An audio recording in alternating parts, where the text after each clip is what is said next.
Hey guys, RC23 Crashes 100 here, and if you can see, the Swiss Army knife is out, and that can only mean one thing: we're doing another unboxing.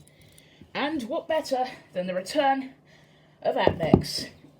Yes, I have ordered some stuff once again. Some of this is for birthdays and Father's Day and stuff like that. Some of this is for me, but there should be a decent variety in here. Today's theme is dimes, and you'll soon find out why. So, let's begin. Let's get this cut.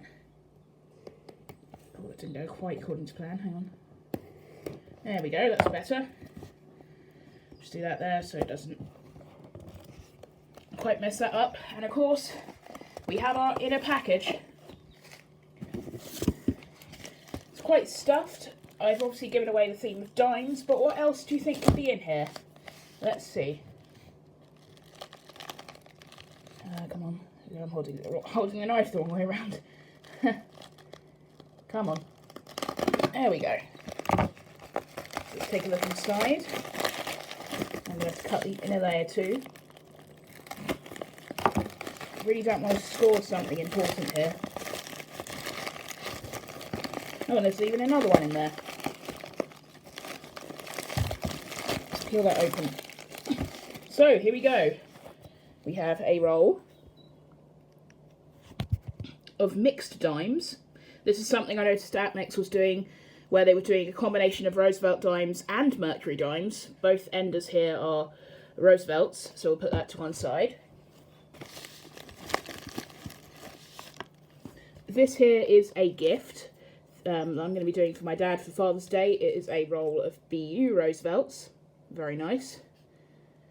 Both reverse enders, so I'm not sure what dates are in there, and I'm obviously not going to be able to go through and check all of these.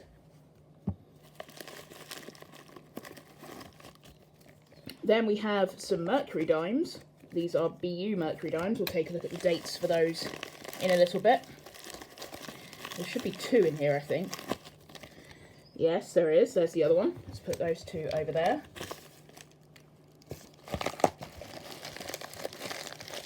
One of those is going to be a gift, one of those is for me. Let's get this all the way open here, because I think we're approaching the packing slip. And last, we have... Out you come. Let's put you over there. We have a 2019 United States Mint silver proof set, which I believe I might also be giving as a gift. I am deciding on these things. I think this one, yes, we are going to do it that way.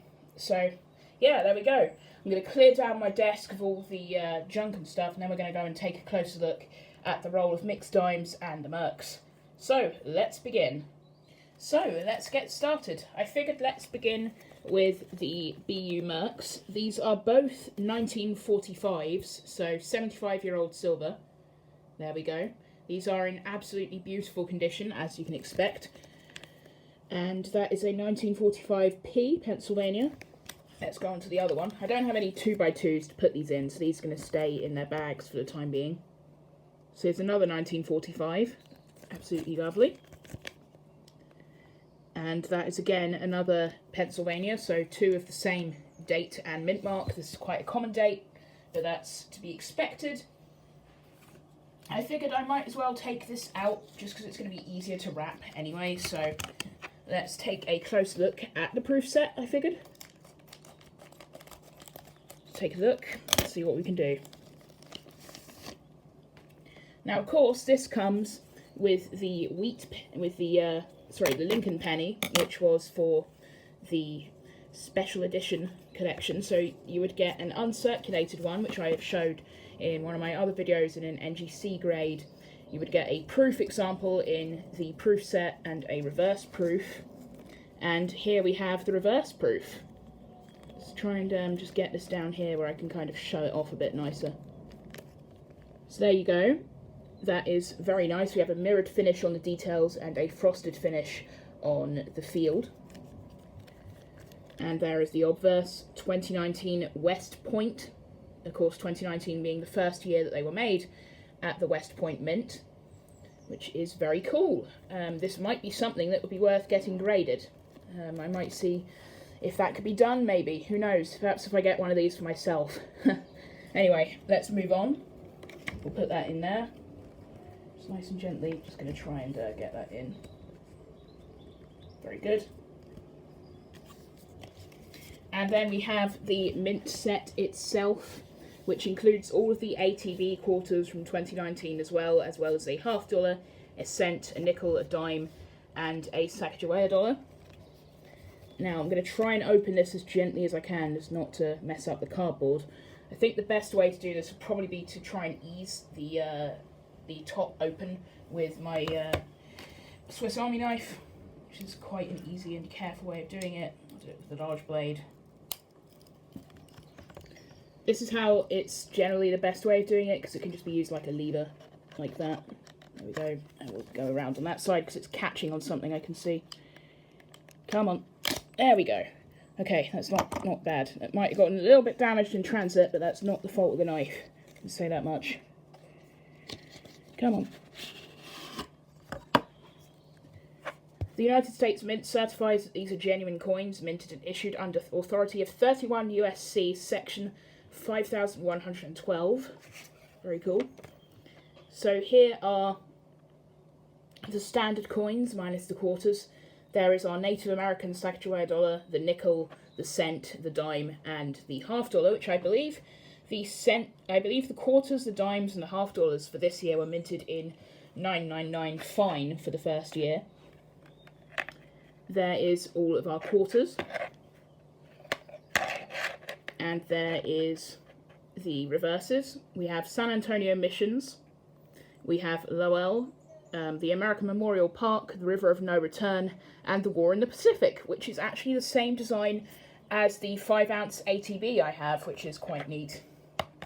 And let's just turn this over here to show what the standard coins look like. I'm going to take a moment to cut the camera while I just get this back into the box and safe, and then we'll continue.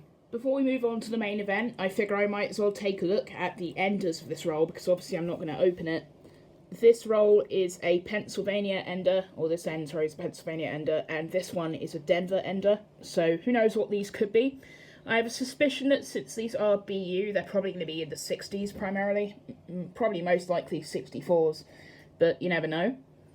And that is about that. That's as far as we can really go with this BU roll for now, so I'm going to put that to one side. And instead, we're going to focus on the main event, which is this roll of average circulation mixed dimes. This could be Mercs, this could be Roosevelts. For all we know, there could even be a Barber in here, although I kind of doubt that. Let's go through this, basically. I'm going to unroll this on camera, and then I think I'm going to cut the camera while I go through it, just because it is going to be a bit faster that way. So let's get that end open there. Oh, and my phone's just gone off. And we'll do this one here. And let's begin. That is a full roll of 90% silver. Got quite a few worn edges here and some that look a bit dented, so that could be older coins, you never know. Let's begin. Put that to one side just there. And you can kind of see why this is going to be a bit difficult to go through. This is an absolute ton of the stuff. So I'm going to cut the camera here, and we're going to take a look. I will turn it back on if I find anything particularly worth noting. Otherwise, we will return once I've counted these out. These are 50 dimes. Let's begin. I'm back, literally third dime into the roll. We have a 1917, I think, which is quite an old date. Let's take a look and see if there's a mint mark. Can't see one, it's quite heavily worn. But yeah, that's a good sign. Already we have a old Mercury dime. I also got a 1950, I believe, and a 1960, so there's a 1960. Which was the ender, I believe. Oh, and I've lost the other one. This one here, sorry, which is a 1953, I believe. Yep, 1953. I'm sorting these out into piles based on sort of their years. So, and I'll be separating them, obviously, for that sort of thing. So, let's keep going. Just thought I'd bring the camera back again for this one. This coin has an absolutely chewed up edge. It is a 1964. Last year these were minted in 90% silver, and in silver at all, because these weren't debased to 40% like the $half were. Look at that edge. That looks like that's gone through quite some trauma in its life. I'm going to put this on the dedicated pile of 1964s so you can see just how many of those show up in the roll. So far I've only counted one, so this is the second one. I'm going to continue counting, so I will be back in a second. I'm bringing the camera back because we have a 1940s Roosevelt dime. This is the first one I found in the roll, and I believe it is a 1946, which was the first year this design was minted. I'll get a bit of a closer look. Let me take a look at this off camera and just be sure. Yep, that's a 1946, the year after World War II ended. So yeah, that's quite a cool find. I'm going to put this here. This is next to the other piles, so that can go there. I've divided it into 40s, 50s, 60s and 64s. And just to do a quick update on where we are with the roll. Of the Mercs, we have a majority of these ones here. Hang on, let's get a bit closer. We have a majority of 1940s. The lighting on this is getting a bit weird. One 1917 as shown earlier, another 1920 and a handful of 1931s. Come on lighting, don't fail me now. And there is the 1940s, 1950s, 1960s and 1964. So let's continue. I will see you shortly. There's our second teen year for the Mercury dime. It's a 1918. Let's take a look on the back and see what we can find. That is a D. It's a 1918 Denver. I could just about make out the mint mark just there in the corner. That's a cool find. So let's put you over there. A few coins later, we have our second 1920s coin. This is a 1929 Pennsylvania. And then literally the very next coin after that, in its very sort of dull black toning or corrosion or whatever, it's a 1928, our third 1920s Merc. And it is a Pennsylvania again. I have a suspicion that this one might have been in the ground, judging by sort of the grime all over it, or it may have just been stored in absolutely atrocious conditions. It's already quite worn. I can't tell if that was done through the environment or if it was actually through circulation, but who knows. On to the next coins. This coin isn't really a rare year or anything, it's just a standard 1945 Denver. Oh no, it's San Francisco, first San Francisco mint mark, sorry, got mixed that up. But the thing that caught my eye on this one is the toning. I quite like, even though it's not exactly the most sightly toning, is sightly a word? Can it be used to describe things that look pretty? I don't know. It's not the most attractive toning, but I still quite like it. It's got this sort of almost holographic effect about it, so that's quite cool. I just realised this ender didn't come free of the roll when I unwrapped it, so let's pop it out and take a look. I think this is going to be a 1960, and it is a 1960. To the pile with you. We're down to the last 5 coins, which I might as well do on camera. We'll do this live. So our first one is a 1965. No, it's not a 1965. That's going to be a 1963, surely. Come on, camera. Yep, it's 1963. No mint mark. Over there. There we go. Our next one is a Denver 1960. This rather shiny looking one is a 1950, no mint mark. And then to end the roll we have 2 Mercs. It's a 1944, no mint mark.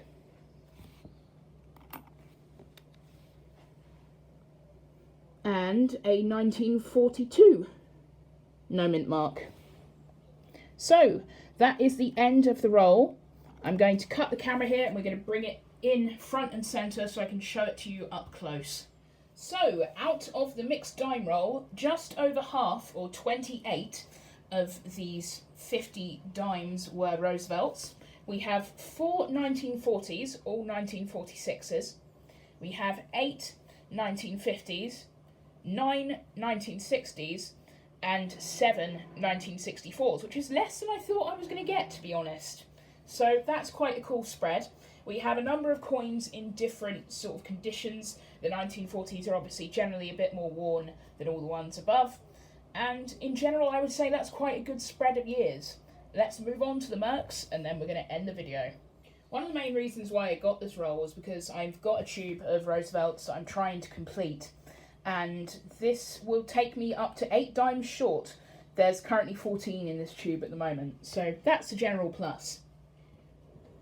As for the Mercury dimes, it's a very disproportionate spread among the 22 towards the 1940s. We have two 1910s, we have 3 1920s, 2 1930s, and 15 1940s.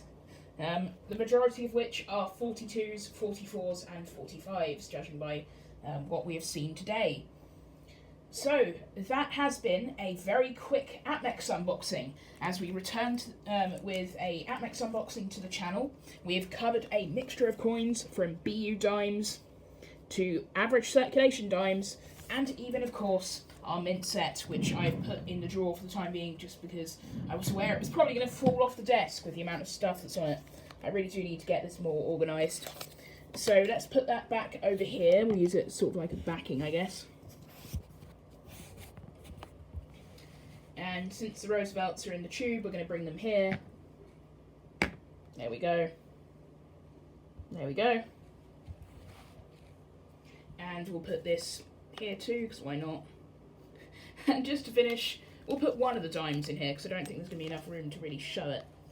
So yes, that is more or less where the video can end now. I'm RCT3Crashes100, and I hope to see you on the channel again soon. Have a nice day. Over and out.